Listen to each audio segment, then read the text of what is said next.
going back to your experience as a kid with your mom and grandma believing in the evil demonic side of D&D, you said that they believed in things. They believed that things meant something. And their belief in these things was fear-based, right? That it was evil, that it was demonic, that it could bring about possession, or that they thought that it was going to be this seance with incense and candles. And when you were saying that, what came up for me is they're not necessarily wrong, but not in the way that you would think. Because to me, I mean, I talked about tarot earlier in this episode. I love incense. I love lighting a candle for an intention for my day. Those things for me feel powerful and important. But Doritos and Mountain Dew with your bros in a basement can also be the elements for a certain type of energetic seance too. It is an energy. It is about your intention. It is about what you believe things carry, what you believe things hold.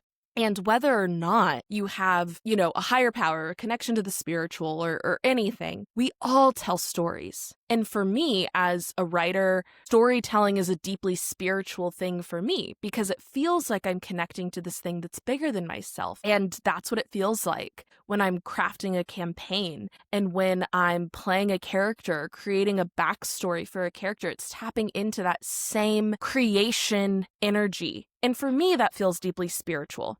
Doesn't have to be spiritual for everyone, but these experiences of storytelling, it is group creation, and that does mean something.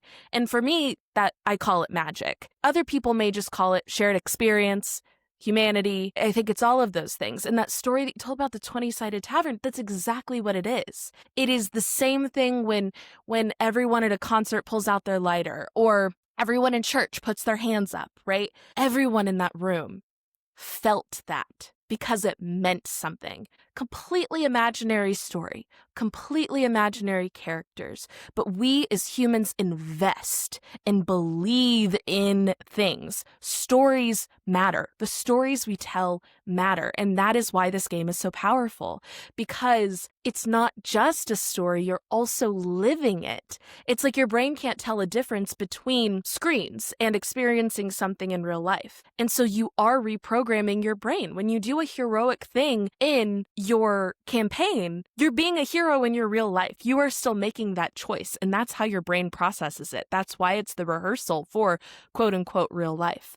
But man, I bet when that 20-sided die under the large camera hit a nat 20, that felt fucking real.